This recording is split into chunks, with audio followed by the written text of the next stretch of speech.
Hi, ഞാൻ Mathew Abraham Vazhakkal. ഞാൻ ഇന്ന് നിങ്ങളുടെ മുമ്പിൽ എത്തിയിരിക്കുന്നത് ക്യാമ്പസ് മിറർ പ്ലാറ്റ്ഫോമിൻ്റെ ഭാഗമായിട്ടാണ്. Campus mirror education and career കൺസൾട്ടൻസിയുടെ ഭാഗമായിട്ട് സോഷ്യൽ സർവീസ് വർക്കർ ഡിപ്ലോമ പ്രോഗ്രാമിനെ പറ്റി ഇൻട്രൊഡ്യൂസ് ചെയ്യാനും അതിൻ്റെ കുറച്ച് കാര്യങ്ങൾ പങ്കുവെക്കാനുമായിട്ടാണ് ഇന്നിവിടെ എത്തിയിരിക്കുന്നത്. Social service worker diploma program എല്ലാവർക്കും തന്നെ പരിചിതമായിട്ടുള്ളൊരു പ്രോഗ്രാമാണ്. എങ്കിൽ തന്നെയും പല വിദ്യാർത്ഥികൾക്കും അതിൻ്റെ ഒരു ഇൻഡെപ്ത് ആയിട്ടുള്ള ഒരു അനാലിസിസ് അല്ലെങ്കിൽ ഒരു ഇൻഫർമേഷൻസ് ഇപ്പോഴും അവൈലബിൾ അല്ല. അപ്പോൾ അതുകൊണ്ടാണ് നമ്മൾ ആ ഒരു ഇങ്ങനൊരു വീഡിയോ ക്യാമ്പസ് മിറർ പ്ലാറ്റ്ഫോമിന് വേണ്ടി ചെയ്യുന്നത്. അപ്പം എല്ലാവർക്കും വീഡിയോയിലേക്ക് സ്വാഗതം. നമ്മളിന്ന് പരിശോധിക്കുന്നത് സോഷ്യൽ വർക്കർ ഡിപ്ലോമ പ്രോഗ്രാമിൻ്റെ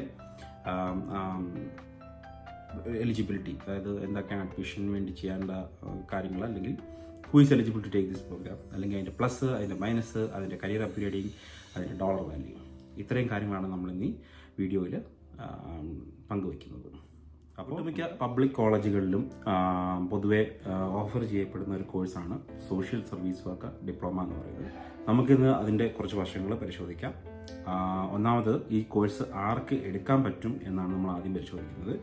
+2 കഴിഞ്ഞ് വരുന്ന ഏതൊരു വിദ്യാർത്ഥികൾക്കും അനുയോജ്യമായിട്ടുള്ള കോഴ്സാണ്. അപ്പോൾ നമ്മൾ റെക്കമെൻഡ് ചെയ്യുകയാണെങ്കിൽ ഒരു 60 മുതൽ 75% മാർക്ക് +2 ലഭിച്ച ഒരു വിദ്യാർത്ഥിക്ക് പറ്റിയതായിട്ടുള്ള ഒരു കോഴ്സാണ്. ഇങ്ങനെ പറയാൻ കാരണം കോഴ്സിന് താരതമ്യ കട്ടി കുറവാണ്. പല ലെവല് സബ്ജക്ട്സ് ഉള്ളതിൽ 110 ലെവൽ, 200 ലെവൽ, അല്ലെങ്കിൽ 100 to 200 ലെവൽ കോഴ്സുകളാണ് ഇതിൽ ഉൾക്കൊള്ളുന്നത്. അതുകൊണ്ട് തന്നെ കോഴ്സിന് താരതമ്യം കട്ടി കുറവാണ്. അപ്പോൾ 60 to 75% മാർക്കുള്ള +2 ലഭിച്ച ഒരു വിദ്യാർത്ഥിക്ക് ഏറ്റവും അനുയോജ്യമായിട്ട് കോഴ്സാണ്. അതുപോലെ തന്നെ കമ്പാരിറ്റീവ്ലി സേഫാണ്. കാനഡയിലേക്ക് ഉപരിപഠനത്തിൽ വരുന്ന ഇപ്പോഴത്തെ ചിലവും കാര്യങ്ങളൊക്കെ വളരെയധികം കൂടിയതുകൊണ്ട് തന്നെ കമ്പാരിറ്റീവ്ലി ഒരു സേഫർ ഓപ്ഷനാണ് ഈ സോഷ്യൽ സർവീസ് വർക്കർ ഡിപ്ലോമ എന്ന് പറയുന്നത്. മറ്റൊരുപതി കോഴ്സുകളുണ്ട്, പക്ഷേ എങ്കിലും തൊഴിലധിഷ്ഠിതമായിട്ട് നമ്മൾ നോക്കുമ്പോൾ, ജോബ് ഓപ്പർച്യൂണിറ്റിയൊക്കെ വെച്ച് നോക്കുമ്പോൾ ഒരു സേഫർ സൈഡാണ് social service worker diploma course കാണുന്നത്.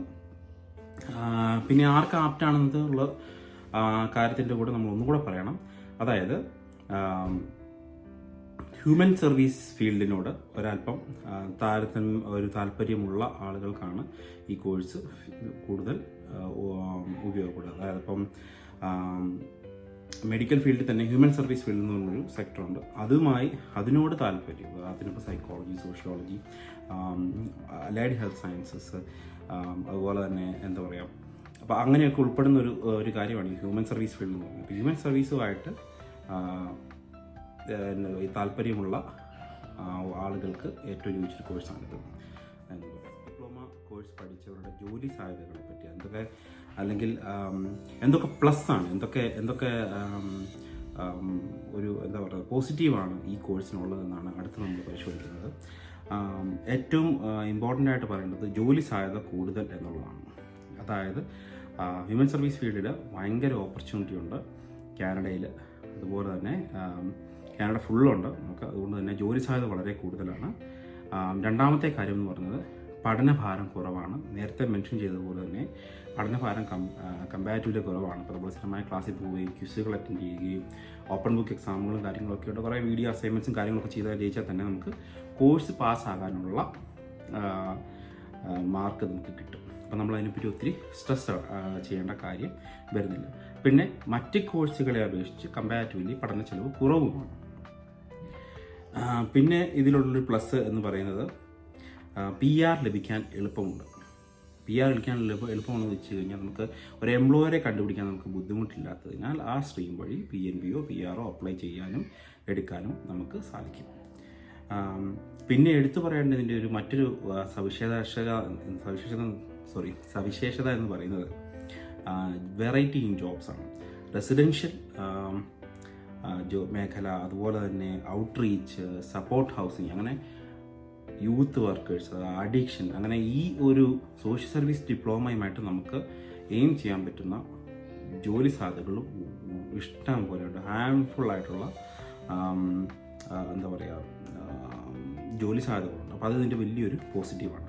ഇനി നമ്മൾ പറയുന്നത്, അടുത്ത ശ്രദ്ധിക്കാൻ നമുക്കിതിൻ്റെ കരിയർ അപ്ഗ്രേഡിങ് ഓപ്ഷനെ പറ്റിയാണ് നമ്മൾ പറയുന്നത്.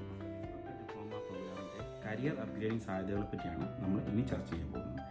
ഒന്നാമത്തേത് ബാച്ചിലർ ഇൻ സോഷ്യൽ വർക്ക്. അതായത് സോഷ്യൽ വർക്ക് ഡിപ്ലോമ കഴിഞ്ഞ ഒരു വിദ്യാർത്ഥിക്ക് സെക്കൻഡ് ഇയർ BSW പ്രോഗ്രാമിലേക്ക് ഏതെങ്കിലും മികച്ച യൂണിവേഴ്സിറ്റിയിലേക്ക് അവർക്ക് പഠിക്കാൻ ജോയിൻ ചെയ്യാവുന്നതാണ്. അപ്പോൾ അവർക്ക് ഒരു BSW ഒരു സെക്കൻഡ് ഇയറിലേക്ക് കയറുവാണെങ്കിൽ ഡിഗ്രി കംപ്ലീറ്റ് ചെയ്യാൻ ഒരു BA സോഷ്യൽ വർക്കറായിട്ട് അവർക്ക് പുറത്തിറങ്ങാനും അങ്ങനെ കൂടുതൽ മെച്ചപ്പെട്ട വേതനവും ജോലിയും സാധ്യതകളും ഒക്കെ നമുക്ക് ലഭിക്കാൻ ഇടയാവുന്നതാണ്. അങ്ങനെ നമ്മളൊരു രജിസ്റ്റേർഡ് സോഷ്യൽ വർക്കർ ആയിക്കഴിഞ്ഞാൽ നമുക്ക് ഈ ഹെൽത്ത് സർവീസസ് ഉണ്ട്. ഇപ്പം നോർത്തേൺ ഹെൽത്ത്, ആൽബർട്ട ഹെൽത്ത്, അതുപോലെ തന്നെ നമ്മൾ ഐലൻഡ് ഹെൽത്ത് എന്നൊക്കെ ഉണ്ട്.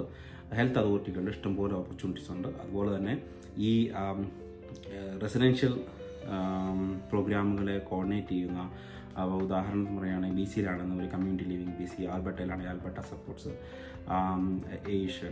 അപ്പോൾ അങ്ങനെയുള്ള സ്ഥാപനങ്ങളിൽ നമുക്ക് ജോലി ചെയ്യാനായിട്ട് പറ്റുന്നതാണ്. അപ്പോൾ അതുകൊണ്ട് ഒരു കരിയർ അപ്ഗ്രേഡ് ഓപ്ഷനാണ്. രണ്ടാമത്തേതെന്ന് പറഞ്ഞു കഴിഞ്ഞാൽ മാനേജ്മെൻറ്റ് ഫീൽഡാണ്.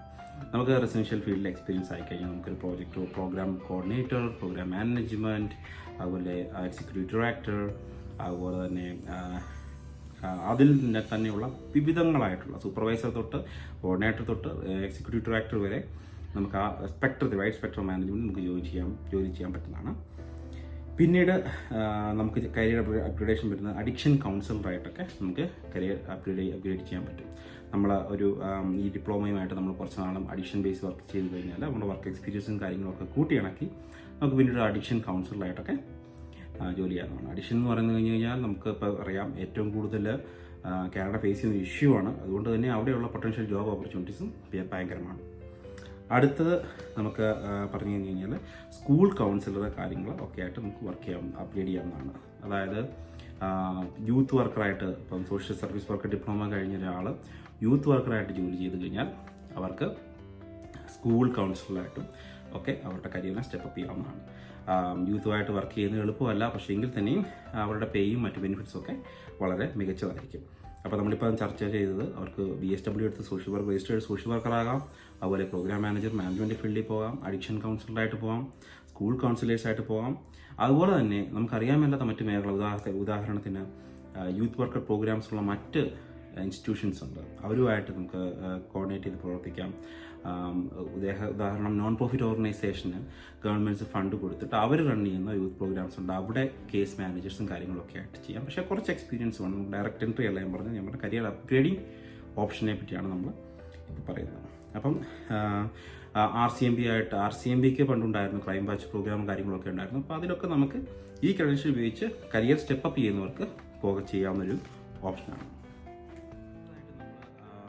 ഇതിൻ്റെ ഡോളർ എൻട്രി ലെവൽ എത്രയാണ്, ഇതിൻ്റെ സാലറി കാര്യങ്ങൾ എന്നൊക്കെയാണ് നമ്മൾ നോക്കുന്നത്. സോഷ്യൽ സർവീസ് വർക്ക് ഡിപ്ലോമ പഠിച്ച ഒരാൾക്ക് $21 പെർ അവർ തൊട്ട് സ്റ്റാർട്ടിംഗ് വേജസ് ഉണ്ട്. ഒട്ടുമിക്ക എല്ലാ ഏജൻസികളും ഇപ്പം ഏകദേശം $21 ഒക്കെ കൊടുക്കുന്നുണ്ട്. അപ്പോൾ അതാണ് ഇതിൻ്റെ സ്റ്റാർട്ടിംഗ് വേജസ് എന്ന് പറയുന്നത്. പിന്നെ നമ്മൾ മുമ്പ് ചർച്ച ചെയ്ത കരിയർ അപ്ഗ്രേഡിങ് ഓപ്ഷൻസ് കാര്യങ്ങളൊക്കെ ഉപയോഗിച്ചാൽ അതിൽ വീണ്ടും നമുക്കൊരു $40 to $45 വരെ പോകുന്നതാണ്. അപ്പോൾ എൻട്രി ലെവൽ പേയെ പറ്റി പറയുമ്പോൾ നമ്മൾ ഡോളർ എമൗണ്ടിനെ പറ്റി പറയുമ്പോൾ അത് തീരെ കുറവല്ല. മിനിമം വേജ് 15 or 16 ഒക്കെ ആയിരിക്കുമ്പോൾ നമുക്ക് $21 സ്റ്റാർട്ടിംഗ് ആണ്. 16 hours പഞ്ഞമില്ല. മറ്റേത് നമ്മൾ കൃത്യമായിട്ട് 40 മണിക്കൂർ ചെയ്യുമ്പോൾ ഹ്യൂമൻ സർവീസ് ഫീൽഡിലെ ആളുകളുടെ എല്ലാ ക്ഷാമം കൊണ്ട് നമുക്ക് അൺലിമിറ്റഡ് അവേഴ്സ് ചെയ്യാറുള്ള ഒരു ഓപ്ഷൻ ഉണ്ട്. നമുക്ക് പറ്റുന്നത്രയും നമുക്ക് ചെയ്യാൻ പറ്റും. അപ്പം അതാണ് ഇതിൻ്റെ ഒരു ഡോളർ അസ്പെക്ട് എന്ന് പറയുന്നത്. പിന്നെ അടുത്ത നമ്മൾ ചർച്ച ചെയ്യാൻ പോകുന്നത് ഇതിൻ്റെ കുറച്ച് നെഗറ്റീവ്സ് എന്തൊക്കെയാണ് ഈ പ്രോഗ്രാമിൻ്റെ, ഈ സോഷ്യൽ വർക്ക് ഡിപ്ലോമ പ്രോഗ്രാമിൻ്റെ, സോഷ്യൽ സർവീസ് വർക്ക് ഡിപ്ലോമ പ്രോഗ്രാമിൻ്റെ നെഗറ്റീവ്സ് ആണ് നമ്മളിനി ചർച്ച ചെയ്യാൻ പോകുന്നത്. ഏറ്റവും ഇമ്പോർട്ടൻ്റ് ആയിട്ട് കാണുന്നത് ഈ കരിയർ അപ്ഗ്രേഡിങ് ഓപ്ഷൻ എന്ന് പറയുന്നത് പോകുമ്പോൾ നമുക്ക് കമ്മ്യൂണിക്കേഷൻ വളരെ ഇമ്പോർട്ടൻ്റ് ആണ്. അപ്പോൾ ഇംഗ്ലീഷിലുള്ള നമ്മളുടെ എഫിഷ്യൻസി, ഫ്ലുവൻസി അത് എത്രത്തോളം നല്ലതാണോ അത്രയ്ക്കും നമുക്ക് കരിയർ അപ്ഗ്രേഡിങ്ങിന് നമ്മളെ സഹായിക്കും. അപ്പം ഇംഗ്ലീഷ് നമ്മുടെ കമ്മ്യൂണിക്കേഷൻ എബിലിറ്റി ലിമിറ്റഡ് ആണെങ്കിൽ അത് ഭയങ്കര ഒരു സെറ്റ് ബാക്ക് ആയിരിക്കും നമുക്ക് നമ്മുടെ കരിയറും ഈ ഫീൽഡിൽ പ്രത്യേകിച്ച്.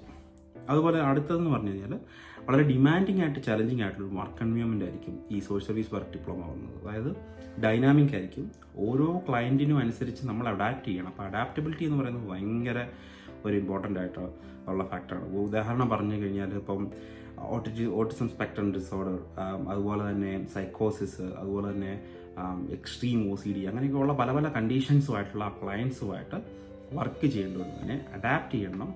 അഡാപ്റ്റബിലിറ്റി എന്ന് പറയുന്നത് ഭയങ്കര ഇമ്പോർട്ടൻ്റ് ആണ്.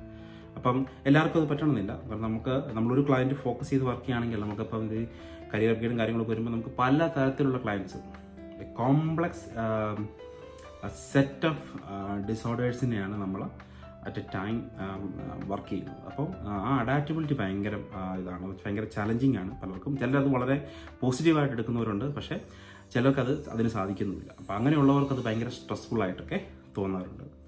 പിന്നീട് ഞാൻ കണ്ടത് ഇതിൻ്റെ ഒരു സെറ്റ് ബാക്ക് എന്ന് പറയുന്നത് കോസ്റ്റ് ഓഫ് സ്റ്റഡീസ് വല്ലാതെ കൂടിയിട്ടുണ്ട്. കോസ്റ്റ് ഓഫ് സ്റ്റഡീസ് പണ്ടുള്ളതിനേക്കാൾ ഒരുപക്ഷെ നല്ല രീതി ഇൻക്രീസ് ആയിട്ടുണ്ട്. 2 വർഷത്തെ ഒരു കോഴ്സിനൊക്കെ പറയുമ്പോൾ ഏകദേശം $10,000-40,000 ഒക്കെ വരുന്നുണ്ട്. കാരണം അത് ഇൻ്റർനാഷണൽ സ്റ്റുഡൻസ് ആയതുകൊണ്ടാണ്. ഡൊമസ്റ്റിക് സ്റ്റുഡൻസ് ആണെങ്കിൽ അതിൻ്റെ 3 കോസ്റ്റിൽ പഠിച്ചിറങ്ങാൻ പറ്റും. പക്ഷേ ഇൻ്റർനാഷണൽ സ്റ്റുഡൻ്റ് ആയതുകൊണ്ട് തന്നെ ഈ 3 times ഫീസ് കൊടുക്കുന്നത് കൊണ്ട് അത് ഭയങ്കര ഒരു അധികം ഇതായിട്ടുണ്ട്. പിന്നെ പഠന ഭാരം കുറവാണ്. ഞാൻ പറഞ്ഞ പോലെ പല പോസിറ്റീവ്സ് ഉണ്ട്. അത് പരിശോധിക്കുമ്പോൾ ഓരോരുത്തരുടെ എന്താ പറയുക ചോയ്സ് അതൊക്കെ നമുക്ക് കമ്പാരിറ്റീവ്ലി എക്സ്പെൻസ് കുറഞ്ഞ മറ്റ് കോഴ്സുകളുണ്ടെങ്കിൽ പോലും ചിലപ്പോൾ അതിന് പഠനഭാരം കൂടുതലായിരിക്കും. ഈ കോഴ്സിനെ പറ്റി പറയുമ്പോൾ ഈ കോഴ്സിന് പഠനഭാരം കുറവാണ്, പക്ഷേ ട്യൂഷൻ ഫീസ് ക്രമാതീതമായിട്ട് ഇൻക്രീസ് ചെയ്തിട്ടുണ്ട്. ഇനി ഏറ്റവും വലിയ ഇതിൻ്റെ ഒരു സെറ്റ് ബാക്ക്, എൻ്റെ ഒരു നെഗറ്റീവ് എന്ന് ഞാൻ പറയാം ഇതിനകത്ത് ഉള്ളതെന്ന് വെച്ച് കഴിഞ്ഞാൽ, it is anybody can do this job. ഈ ജോലി ആർക്കും ചെയ്യാവുന്ന ജോലിയിൽ പെട്ട ജോലിയാണ്. ഈവൻ ദോ നമുക്ക് സർട്ടിഫിക്കേഷനും കാര്യങ്ങളും ഒക്കെ ഉണ്ടെങ്കിലും ഇന്ന് ഇപ്പം നിലവിൽ കാനഡയിൽ പല ഇൻസ്റ്റിറ്റ്യൂഷനിൽ ജോലി ചെയ്യുന്ന ആൾക്കാർക്കൊന്നും ഈ ഒരു ക്വാളിഫിക്കേഷനിൽ ഈ ഒരു ഫീൽഡുമായിട്ട് യാതൊരു റിലേഷനും ഇല്ലാത്ത ആൾക്കാർ ഈ ജോലി ചെയ്യുന്നുണ്ട്. അപ്പം അതൊരു വലിയ സെറ്റ് ബാക്കാണ്. അപ്പം നിങ്ങളുടെ മാനേജർക്ക് ഡിപ്ലോമ ആൻഡ് ഡിഗ്രി ഒന്നും കാണത്തില്ല, അവർക്ക് ഒരു എക്സ്പീരിയൻസ് മാത്രമേ കാണത്തുള്ളൂ. അല്ലെങ്കിൽ മറ്റൊരു ഫീൽഡിൽ നിന്ന് വേറെ ഒന്നും അറിയാത്ത ഒരാളായിരിക്കും നാളെ നിങ്ങളുടെ കോവർക്കറായിട്ട് വരുന്നത്. ഈ പറയുന്ന എഡ്യൂക്കേഷന്, ഈ പറയുന്ന സ്കില്ല് കാര്യങ്ങളൊക്കെ പലപ്പോഴും ജോലി ചെയ്യുന്നവർ കാണാറില്ല. അതിൻ്റെ കാര്യം എക്സ്ട്രീം ഷോർട്ടേജാണ്. ഹ്യൂമൻ സർവീസ് ഫീൽഡിൽ ജോലി ചെയ്യുന്ന ആൾക്കാരുടെ ഷോർട്ടേജ് കൊണ്ട് സംഭവിക്കുന്നതാണ്. അല്ല, എംപ്ലോയേഴ്സിന് സ്കിൽഫുൾ ആയിട്ടുള്ളൊരു പൂള് ഓഫ് എംപ്ലോയീസിന് എപ്പോഴും ആവശ്യമുണ്ട്, അവർക്ക് വേണം, അവർ എന്താ പറയുക, അവർക്ക് താല്പര്യമാണ്. പക്ഷേ കിട്ടാത്ത സാഹചര്യമുള്ളതുകൊണ്ട് നമ്മൾ ഈ ഫീൽഡിൽ പറയുകയാണെങ്കിൽ പല ഇപ്പോൾ ബിസിനസ് പഠിച്ചവർ, അതുപോലെ തന്നെ എഞ്ചിനീയറിംഗ് പഠിച്ചവർ, അതുപോലെ തന്നെ ബിസിനസ് BCom പഠിച്ചവർ, അങ്ങനെ പല ഫീൽഡിൽ, അതുപോലെ തന്നെ പ്രൊഫഷണൽ കുക്സ്, മറ്റ് ട്രേഡ് പഠിച്ചവർ, ഇങ്ങനെയുള്ള പല ആളുകളെയും നമ്മൾ ഈ പ്രൊഫഷനിൽ കണ്ടിട്ടുണ്ട്. അതുകൊണ്ടാണ് ഞാൻ പറഞ്ഞത് anybody can do this job. അപ്പോൾ നമ്മൾ അതുകൊണ്ട് ഇപ്പോൾ ആ കോഴ്സ് പഠിച്ചത് കൊണ്ട് നമുക്കൊരു നമുക്കൊരു പോസിറ്റീവ് എൻട്രി കിട്ടും, പക്ഷേ നമ്മൾ മനസ്സിലാക്കേണ്ട സത്യം അത് മാത്രമല്ല, ജോലിക്കോ മറ്റു കാര്യങ്ങൾക്കുള്ള മാനദണ്ഡം അത് വെച്ച് മാത്രം നമ്മൾ ഒരു സർട്ടിഫിക്കറ്റുമായിട്ട് വന്നു കഴിയുമ്പോഴത്തേക്കും ഞാൻ സോഷ്യൽ സർവീസ് വർക്ക് ഡിപ്ലോമ പഠിച്ച ആളാണ്, പക്ഷേ എൻ്റെ കൂടെയുള്ള ആൾക്ക് ഈ സർട്ടിഫിക്കേഷൻ ഇല്ല എന്ന് പറഞ്ഞിട്ട് കാര്യമില്ല. കാര്യം എക്സ്പീരിയൻസ് ഒരു വലിയ ഘടകമാണ് ഹ്യൂമൻ സർവീസ് ഫാക്ടർ. ഉദാഹരണം പറഞ്ഞാൽ ഒരു പർട്ടിക്കുലർ ക്ലയൻറ്റ്, ആ ക്ലയൻറ്റിൻ്റെ ഏറ്റവും കംഫർട്ടബിളായിട്ട് വർക്ക് ചെയ്യാനായിട്ട് ഒരു സ്റ്റാഫാണെങ്കിൽ ആ സ്റ്റാഫിന് ഈ പറഞ്ഞ സ്കിൽസ് ഒന്നുമില്ല, പക്ഷേ that client prefers this individual as A staff. അങ്ങനെയെങ്കിൽ അവർക്കായിരിക്കും മുൻഗണന കൊടുക്കുക. അപ്പോൾ അതുകൊണ്ട് തന്നെ anybody can do this job ആയതുകൊണ്ട്, ആർക്കും ചെയ്യാൻ പറ്റുന്ന ഒരു ജോലി ആയതുകൊണ്ട് കോമ്പറ്റീഷൻ കൂടുതലാണ്. ഇപ്പോൾ കറൻ്റ്ലി സ്റ്റാഫിംഗ് ഇഷ്യൂ കാര്യങ്ങളൊക്കെ ഉണ്ടെങ്കിലും ഭാവിയിൽ ഈ $15 ജോലി ചെയ്യുന്ന മിനിമം വേജിന് ജോലി ചെയ്യുന്ന ആൾക്കാർ അപ്ഗ്രേഡ് ചെയ്യണം, സ്റ്റെപ്പ് ചെയ്യണം എന്ന് പറയുന്നത് അവർ ഹ്യൂമൻ സർവീസ് ഫീൽഡിൽ വർക്ക് ചെയ്യാൻ വില്ലിങ് ആയാൽ അന്ന് നല്ല കോമ്പറ്റീഷന് സാധ്യതയുണ്ട്. പക്ഷേ ഗവൺമെൻറ് നല്ല രീതിയിൽ സ്പെൻഡ് ചെയ്യുന്ന ഒരു സെക്ടറാണ്. അതുകൊണ്ട് തന്നെ ജോബ് ഓപ്പർച്യൂണിറ്റീസിന് നിലവിൽ പ്രത്യക്ഷത്തിൽ അതിന് പ്രശ്നങ്ങളൊന്നുമില്ല. ഇഷ്ടംപോലെ ജോബ് ഓപ്പർച്യൂണിറ്റീസ് ഉണ്ട്. എല്ലാ ടൗണിലും നമ്മൾ ചെന്ന് കഴിഞ്ഞാൽ മിനിമം ഒരു 10 ഏജൻസിയെങ്കിലും കാണും. ആ ഏജൻസി ആണെങ്കിൽ മിനിമം ഒരു 100 പേരെങ്കിലും എംപ്ലോയ് ചെയ്യുന്നൊരു 10 ഏജൻസിയെങ്കിലും മിക്ക സ്ഥലങ്ങളിലും കാണാറുണ്ട്. ചെറിയ ടൗണിൻ്റെ സൈസ് അനുസരിച്ച് അത് മാറിയും കുറഞ്ഞു ഇരിക്കും. പക്ഷേ ഇതൊരു വലിയ ഫാക്റ്റാണ്. പിന്നീട് പറയപ്പെടുന്ന ഒരു നെഗറ്റീവ് എന്ന് പറയുന്നത്, ശരിയായ താല്പര്യം ഈ ഫീൽഡിനോട് ഇല്ല എങ്കിൽ, അല്ലെങ്കിൽ ഈ കോഴ്സിനെ പറ്റി ശരിക്കും മനസ്സിലാക്കിയില്ലെങ്കിൽ വരുന്ന പ്രശ്നമാണ്. ശരിയായ താല്പര്യം ഈ ഹ്യൂമൻ സർവീസ് ഫീൽഡിനെ പറ്റിയും ഈ കോഴ്സിനെ പറ്റിയും കോഴ്സ് പഠിച്ച് ചെയ്യേണ്ട ജോലിയെ പറ്റിയും ഇല്ല എങ്കിൽ പഠിത്തം കഴിയുമ്പോൾ നമ്മുടെ ഷെൽഫിലിരിക്കാൻ ഒരു സർട്ടിഫിക്കറ്റ് മാത്രമായിട്ട് ഈ കോഴ്സ് സർട്ടിഫിക്കറ്റ് മാത്രമായിട്ട് അവസാനിക്കും. അപ്പോൾ ഈ കോഴ്സിനെ പറ്റി ശരിക്കും നമുക്ക് താല്പര്യമുണ്ടോ എന്ന് പരിശോധിക്കണം. അതുപോലെ തന്നെ ഈ കോഴ്സിനെ പറ്റി ശരിക്കും മനസ്സിലാക്കണം. ഈ ഫീൽഡിനുള്ള താല്പര്യവും നമുക്ക് ഉണ്ടാകണം. അല്ലെങ്കിൽ അങ്ങനെ പഠിച്ച് ഇറങ്ങിയ ഒരുപാട് പേരെ നമുക്കറിയാം. അതായത് ഈ പർട്ടിക്കുലർ കോഴ്സ് പഠിച്ചു, സക്സസ്ഫുള്ളായിട്ട് കംപ്ലീറ്റ് ചെയ്തു, ഡിഗ്രി ഗ്രാജുവേഷൻ കഴിഞ്ഞു, പക്ഷേ ജോലി ചെയ്യാൻ താല്പര്യമില്ലാതിരിക്കുമ്പോൾ ആ സർട്ടിഫിക്കറ്റ് നമ്മുടെ അലമാരയിൽ അല്ലെങ്കിൽ നമ്മുടെ ഷെൽഫിൽ ഒരു സർട്ടിഫിക്കറ്റായിട്ട് എന്തെങ്കിലും തൂക്കിയിടാൻ മാത്രമേ അത് ഉപകരിക്കുകയുള്ളൂ. അപ്പം ഇത്രയാണ് ഇനി നെഗറ്റീവായിട്ട് പറഞ്ഞത്.